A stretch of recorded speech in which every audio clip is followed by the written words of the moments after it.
আসসালামু আলাইকুম viewers, welcome back to my channel. Viewers, আজকে আমি বাচ্চাদের জন্য খুবই মজাদার একটি রেসিপি নিয়ে হাজির হয়েছি। এটা হলো কলার চিপস।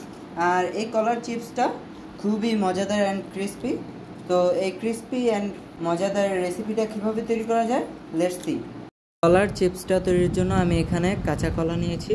এখন আমি এই কাঁচা কলাগুলোকে কেটে নেব। কলাগুলোকে আমি কেটে নিয়েছি আর কাটার পর এগুলোকে আমি হলুদ পানিতে ভিজিয়ে রেখেছি যাতে কালো না হয়ে যায়। আর ভিউয়ার্স, এটার থিকনেসটা দেখুন, ঠিক এরকম থাকবে, খুবই পাতলা। এখন ভিউয়ার্স, আমি একটি চালনিতে এটাকে ধুয়ে পানিটা ভালো করে ঝরিয়ে নেব। ভিউয়ার্স, আমি চুলায় একটি প্যান বসিয়ে তেল গরম করে নিয়েছি। এখন আমি কলার টুকরোগুলো দিয়ে দেব।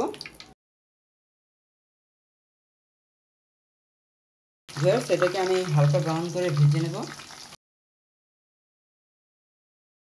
ভিউয়ার্স, এখন একটি লাইক দিয়ে দিন। আর ভিউয়ার্স, ভিডিওটা দেখতে দেখতে আমার চ্যানেলটা এখনই সাবস্ক্রাইব করে ফেলুন অ্যান্ড পাশে থাকা বেল আইকনটি ক্লিক করে ফেলুন যাতে পরবর্তী রেসিপিগুলো সবার আগে আপনার কাছে চলে যায়। ভিউয়ার্স, বাচ্চাদের জন্য আরও মজার মজার রেসিপি আমার চ্যানেলে আছে।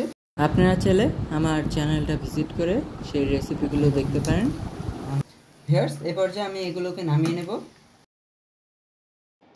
এভাবে আমি বাকিগুলো ভেজে নিচ্ছি। এখন ভিউয়ার্স, অ্যাড করে নেব স্বাদ অনুযায়ী লবণ অ্যান্ড দিয়ে দেব চাট মশলা। এখন ভিউয়ার্স, আমি এটাকে উল্টে পাল্টে মিশিয়ে দেব।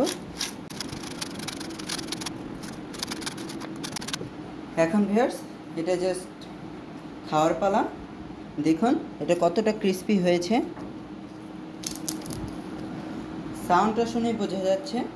আর ভিউয়ার্স, রেসিপিটা যদি আপনাদের কাছে ভালো লাগে তো কমেন্টস করে জানাবেন আর ভিডিওটা শেয়ার করবেন অবশ্যই। সবাই ভালো থাকবেন। আল্লাহ হাফেজ।